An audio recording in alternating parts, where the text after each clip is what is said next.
हरिओम. शिवजी, महादेव, भोले बाबा, नटराज स्वरूप, लिंग स्वरूप किंवा त्यांचं सुंदरेश्वर स्वरूप. स्वरूप वेगवेगळी आहेत, पण एकच आहे ते शिवतत्व.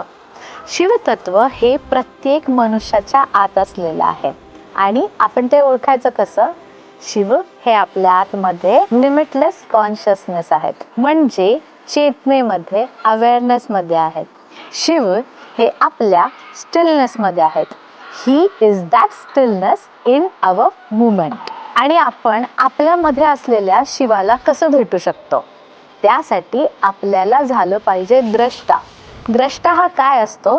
जो आपल्या इमोशन्सला, आपल्या शरीरामध्ये होत असलेल्या स्पंदनांची चढ उतार असेल, या सगळ्यांचा एक्सपिरियन्स न घेता त्याच्याकडे बघत असेल, त्याच्याकडे दृष्टी ठेवत असेल, तो असतो द्रष्टा.